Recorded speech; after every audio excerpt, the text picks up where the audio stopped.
Hi people, going away from the kid again, as always under as usual. Yeah, you can tell from the header that I'll be discussing what I like to call the beginning of the road to insanity, but that's a way of putting it crudely. In any case, what I'm specifically going to discuss is when your mind fractures, as you can also tell from the header. Yeah, so let's just dive right in it. There is something that is there is something that you need to be very wary of if you find yourself in a bad place mentally, or if you're under a tremendous amount of pressure. People that have to deal with it primarily are people that are exposed to a lot of pain and misery that leaves them traumatized. And the thing is that when you have to deal with that kind of negativity on a consistent level, or over an extended amount of time at least, then it essentially automatically makes it so that your mind is going to split or fracture. You can call it like an early onset of schizophrenia, if you will. But like I said, it's like a very early onset, like less than 1% honestly, or at most 1%, or at best. The thing is that when you're exposed to so much negativity, I've experienced this firsthand when I was like a kid, a teenager or similar. When you, for example, are in a really bad place, or you have to deal with tremendous amounts of mental pressure and a bunch of trials and tribulations and just setback after setback and agony after agonizing moment after agonizing moment, then you're automatically, your mind, the average person's mind is not capable of handling that kind of pressure. It's like those machines that crush garbage into small cube-like pockets. And imagine your head being stuck in a machine like that. It's going to squash it to death. Your head is going to be like a freaking pea. The same thing, okay? Your spirit, your astral body can't handle, your mind can't handle consistent pressure like that. So by default, the average person's mind is going to essentially try to create some alternate reality by as a means of escapism and hiding in that reality. And usually that reality will contradict actual reality. Okay, imagine a homeless person, for example, that has been homeless, and the guy is, or the man that is homeless is self-aware of the fact that he's homeless. He's very aware of the fact that he's homeless. And he just can't handle all the gruesome things he has to do. Like, for example, while people are watching, he has to essentially fish in a barrel or a garbage disposal bin or trash can for food or leftovers. He's aware of the fact that what he's eating are leftovers from other people, maybe with spit on it, disgusting. He has to drink raw sewage water. You name it. He has to sleep under a bridge with people actually seeing him, for example, someone that he actually knew back when he was not homeless. Going through something like that, and all the while being consciously aware of it, at least at a base level, it's simply excruciating. So the average person essentially, so that includes our homeless example, our homeless guy as an example, he'll start to essentially, his mind will start to break away from reality and create an alternate reality, or at the very least his mind will essentially be in a haze, because his mind can't handle, his astral body can't handle that level of agony on an extensive level, within the context of longevity. So essentially just going through that kind of horror day after day, week after week, month after month, year after year.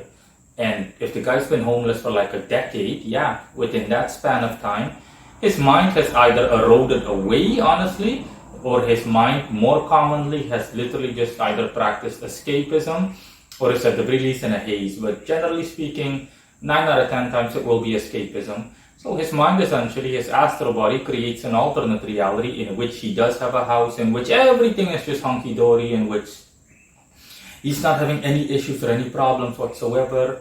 In a world in which it's all good, so to speak, quote unquote, all good. And In that world, he's happy, he has a house, he has a car, he has a loving family, he has everything. He has the whole house with a white picket fence and everything. And of course, his mind and even his conscious part will gladly embrace that part, because that part does not hurt, it's not painful. Okay, it's simply delusional bliss or delusional blissness, what I like to call it. And before you know it, obviously him as a whole, he wants to live in that reality, in that delusion, better said. And of course, to the exclusion of actual reality. And yeah, that's how essentially, that's how the guy sets the first step towards being seriously mentally ill or serious mental illness, and which can, in the worst case scenario, lead to outright insanity. This is quite common with a lot of people, okay? This, again, the homeless guy was just an example, but you've got so many people. I've seen it with people. People that are just outright, they're just straight up insane, okay? People that where you can clearly tell that, hey, the person's mind is just in a different place because the person can't handle reality. Reality is too painful. And these were more or less normal people, okay? I just mean people in general. I've seen, like, over the course of my life, I've seen like a ballpark number, honestly, of people, like 10 people, a dozen people, like 12 people, that seriously had this, where you could clearly tell that these people, they slowly started to drift off into some alternate reality because they enjoy that delusion more, because that delusion is just a world in which they're happy, in which they have everything that they don't in reality, in real life, and they prefer a beautiful lie over the painful truth. I'm gonna give myself as the finest example, honestly. How old was I? When I was like 17, 18 years old, could be earlier than that. In any case, I was a teenager. It was literally like being attacked from all sides. I was under fire from all sides, essentially. I could barely even think.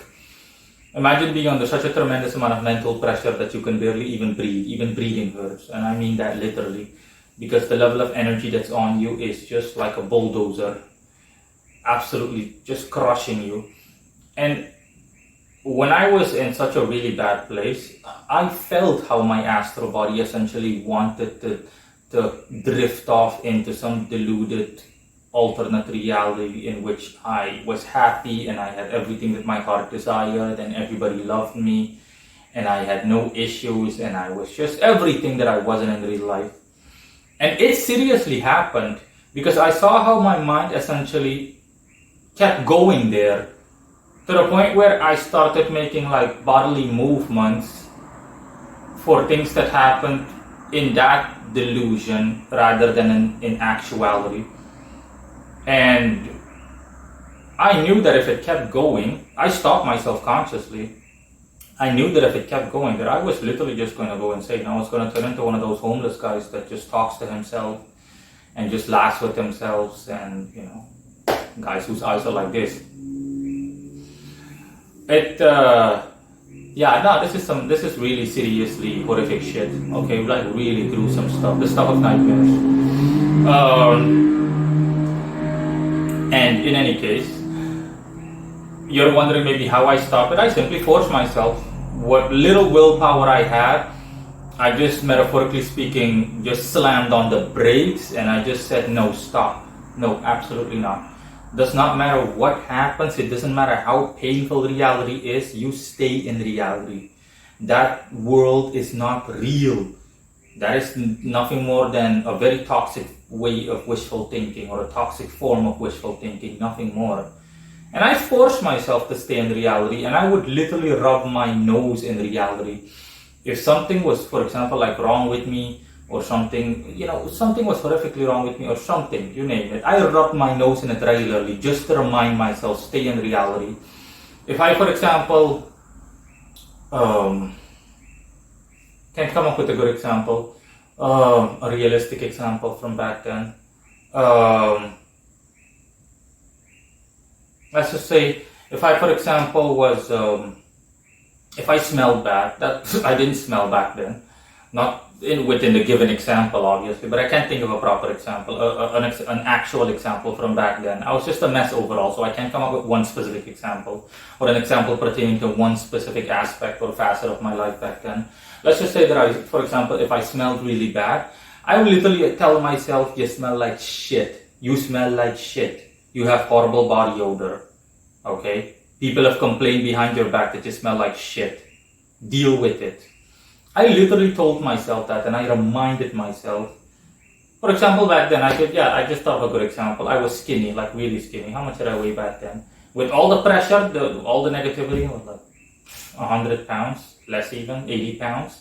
That's how much I weighed. That's how horrible I was, like super skinny. I reminded myself, there's nothing wrong with being skinny, even to such an extent. But I reminded myself as in, hey, you're skinny. You're super duper skinny.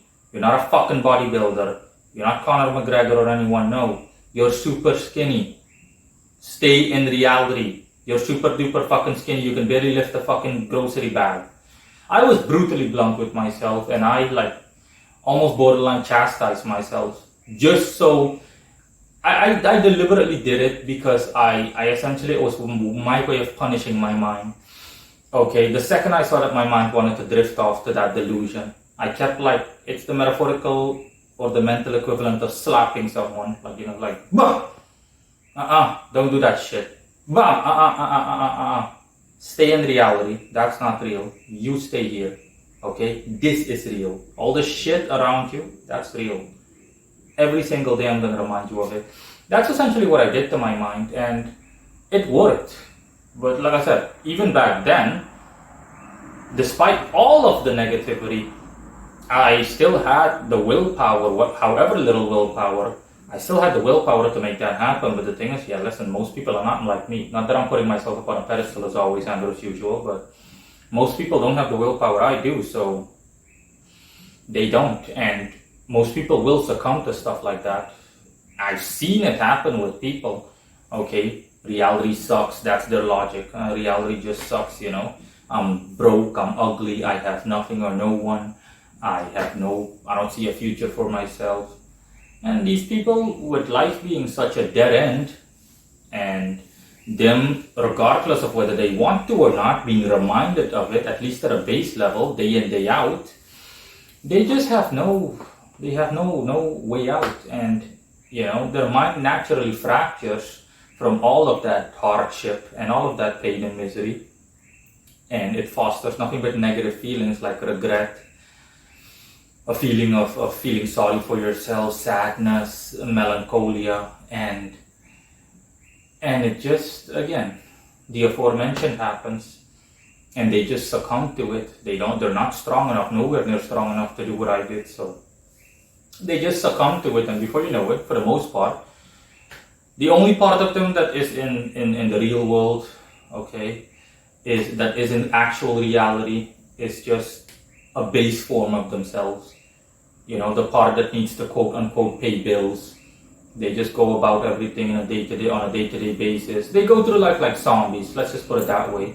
But their conscious them is in that other dimension, and they spend as much time there as possible. Especially people that like to daydream or prone to stuff like this. Generally speaking, daydreamers, people that walk around with their head in the clouds, they're more prone to stuff like this.